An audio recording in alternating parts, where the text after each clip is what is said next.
Hey everyone, I'm Jason, the founder at Quickify AI. In today's video, I want to talk about analytics and impact measurement in learning and development, specifically in onboarding and training projects. What we're going to do is we're going to review an article that was posted on LinkedIn. I'm going to show you how this actually looks like and functions in Quickify AI, including some specific analytics panels and data that we use to help companies review and assess the performance of their onboarding and training projects. So if you're ready, let's dive in. Okay, the first thing I want to do for this video is I want to give a shout out to David Wentworth. I follow him on LinkedIn. We're connected. And he posts some really amazing training and onboarding, like specifically learning and development content. So I would definitely connect with David and follow him. So the post that he's had live this morning was focusing on impact measurement and learning and development. And he talks about a bunch of different things like, you know, the old way of doing things. And he's specifically interviewing Kevin Yates. Also, I would connect with Kevin and give him a follow as well. I would definitely try to find this post. Actually, I'll link to the post, sorry, in the video description so that you can go and check this out. What he's talking about here is letting go of the old way of doing things, how we level up on data analysis, how to start with a key ingredient, which is desired impact for the business, and to get access to the data you seek to measure, right? Also, he talks about getting help from AI, which is super interesting. But what I want to do is I just want to show what we've been doing over the past 10 years to help companies try to help measure what's going on in their learning projects. So if you want to do something like this, or you want to try this out, all you have to do is go over to my product, Quickify.ai. You can sign up for a free account, and there's no credit card or time limit. You can create any kind of learning you want, and once you publish, you can start to get analytics and results like this. So just a quick overview of Quickify. Once you log in, you're going to have some options to create different modules or courses, like generate from a text prompt, upload a document like a PDF or PowerPoint or Word document, paste in some text, or add some YouTube or Vimeo videos or hosted videos, and it'll create an interactive module for you. So what does an interactive module in Quickify look like? Here's a financial awareness module as an example that Quickify generated in 90 seconds. So I literally just asked it for a financial awareness module. And the reason why I did is this is very similar to something we did with one of our financial partners a couple of years ago. And this is how we started to kind of assess and review their analytics. So I'll just show you kind of the playability and how this works and how this connects to the analytics and why this is important. So at the baseline, what we want to do is we want some information or data at aggregate to see how the overall module is performing. Second, we want to be able to grab a CSV or a downloadable report of the individual performance results, so the users. And then we want to look at content intelligence. And this is the key. How is the content that I wrote as the L&D professional performing? Now, this is something you don't see in any other platform at this level. And I did this as an L&D professional to kind of like help me understand and our customers understand what content is performing well and what isn't. So in this case, like this is about budgeting for households and setting financial goals.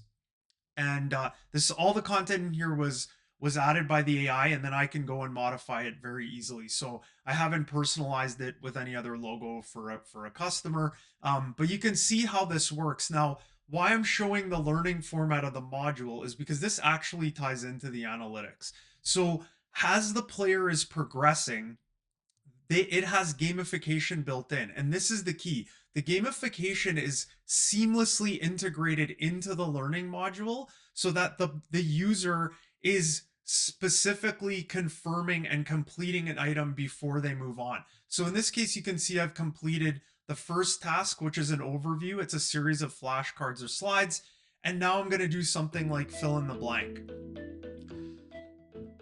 So the key here is I'm getting 25 points for a correct answer, -5 for an incorrect answer. So this is learning and training, not testing. We want to know how well the content is performing, right? We also want to know if the user is completing each one of these tasks. So budget helps you control your finances. So I'm tracking each one of these drags in this case. So field expenses are blank each month. So predictable, random, flexible. So field fixed expenses would be predictable. Okay, now I'm getting these all right, and this would be reflected in the content intelligence at aggregate that we'd be able to see. So tracking expenses is key to staying blank. So we'll just try to get one of these wrong. So if I get this wrong, it's going to snap back. I get -5 points for an incorrect answer. But if I get something right, it's going to snap to grid. Again, we would be able to see at aggregate how this content is performing to improve, and I'll show you that in a bit. Okay, so including family can enhance blank and budgeting. Accountability. It might induce stress. I don't know. Blank your budget regularly helps you stay on track. Reviewing. Again, this entire interactive activity was created by the AI, so it's something I could go and edit as the L&D professional after, or an editor. It's really easy to edit. So savings and blank. Investments should be part of your budget. A blank is necessary for financial stability, a budget. And identifying necessities versus blank helps cut costs. So identifying necessities versus maybe luxuries. Yep. Okay, now you'll see I got 195 points. So I almost scored 100%, and that's perfectly fine as a result to display to me. Again, this isn't a test. We want to know how this person is performing. There's my badge. So that's the notification. Now you could customize this with one learning objective if you want. We've done that for customers. You can change the icon. It's super simple.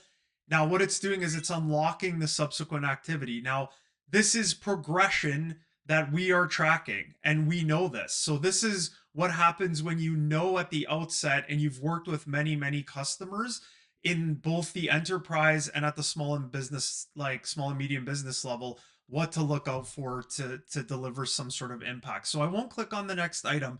The player or the user can see their points earned, badges earned, percentage complete, right? Here's the badges. Now this is a library where you could add different resources and reference links. Now you're probably asking yourself, how hard is this to edit? It's really easy. So here's the financial awareness course it created. You can go in and change the title. You can change the course description. This is the thumbnail I'm using on the start screen. This is what the user would click or tap on to actually interact with the course. You could change the background or the theme of the course, your corporate logo, and it's super simple to go through and adjust any of those activities and add videos or anything else you want. But the key here is to look at the analytics. So what I'm doing is I'm actually using a sample panel from one of our financial services customers who did this exact or very similar financial awareness course. So when you log into your dashboard as an administrator in Quickify, this is what you would see. So you would see something like this in this particular case. And this was years of talking to both L&D professionals and customers to make sure that we were aligning exactly what they were looking for. So you can see here that at a glance, at a moment's notice, this is hitting the database, and I know how many users are in progress, how many completions I have, the number of course completions in total, the incorrect answers, which is already telling me something about how this is performing or my end users are performing, the questions displayed, the answers submitted, the average score, which could be important. And this is the big one for like our corporate partners, is how long is that course taking? And in this particular case, this customer had a 1 hour or less requirement for financial services or financial onboarding basics. So that is critical. And if that number starts going over, it's our job to make sure we bring it back in line and refine the content. The second piece, and this is really important, is you can click generate to download a report, and you can see I just did one today. There was 258 users in the system. I did that so that I could clean up the report for privacy reasons, because obviously I can't share some of this, but I want you to see what a report looks like. So I took a report and like uploaded it to Google Sheets. This was a CSV file, and this is basically what it looks like. So as far as individual performance results, this goes beyond a compliance check, right? Which most learning management or L&D teams do. It's, did the user complete it? It does that, but it's telling me, like, I can see that this user ID has a particular score here, right? This is how many points they have, tasks completed, awards unlocked, and they've completed 100%, and the exact date and time that they completed. So Courtney did that at that time. Now, where is she coming from? This has all been redacted, right? So last name, mobile phone, second email, and email was something that this customer had requested be either like captured from the portal when the end user signed in, or this was part of SSO on integration. Like it could have been one or the other. I honestly can't remember at this point which one we did. And what you can also see is the department they're coming from, the division, and the title. Now, obviously, that's important if you're doing departmental cross comparison when you're reviewing the analytics. So, how is everybody in information technology doing versus brand and reputation versus risk and credit services versus finance? And what's fascinating is what we could also see is depending on time of year and how busy those departments are, completion rates changed, frequency of usage of the module changed. And one of the craziest stories that we got from an HR professional that we were working with was they noticed in their analytics that they had two users that doubled their score, which means they played the module twice. Now, who does that unless it's mandatory? No one. But what we realized is when they showed us the data and we looked at this together, is that the double point total was something of an issue or could be. So they called in those individuals separately and realized that the reason why they had played through the module twice is because they didn't get the in the field training that they were supposed to from their trainer. And that right there saved the company, and this is the customer's quote, millions of dollars in potential liability and issues because they could see and figured out that those users had played it multiple times and through questioning and discussion understood that they didn't get the training they needed. So they sent them back out into the field to get additional training. They then reviewed the supervisor's performance to help him become a better trainer. So this is automatic value to the business.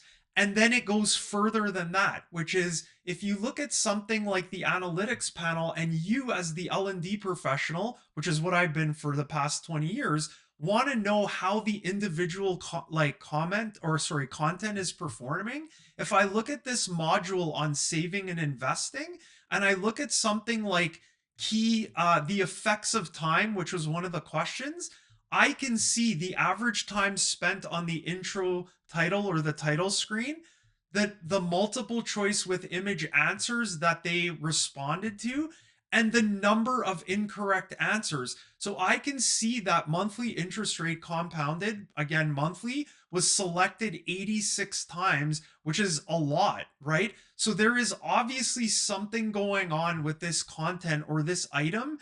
And this gives me immediate insight on what could be done to potentially improve this activity or this set of questioning, right? Same thing if I go back to something like the rule of 72, which is a fundamental learning element in financial literacy. If I look at something like this again, this is a missing word, so this would have been a drag and fill in the blank activity like we were just doing together. And you can see that the average time is 10.793 seconds. It's pretty accurate. Percentage of users answering on the correct try is 68%. Now, that could be a benchmark or a threshold that's really important to you, right? Is that percentage good enough or should it be higher? What's the metric that the business wants to achieve in each one of these questions. You can also see that multiply was answered 68 times. So they obviously have a disconnect with how that is being worded or phrased. So usually it's on me, the learning and development professional, to write the content because that's what I'm trained to do. But what this is doing is giving you immediate insight into how to change this to improve your learning modules in Quickify to have a greater impact on the business. So that's it for this video. I hope it helps. Obviously, you can tell I'm super passionate about this subject because I think all of us, including me as a learning and development professional, can improve the types of materials we create, the modules we create. If you like this video, please like and subscribe to my channel. I would really appreciate it. Yeah, we'll catch you on the next one. Have a good one.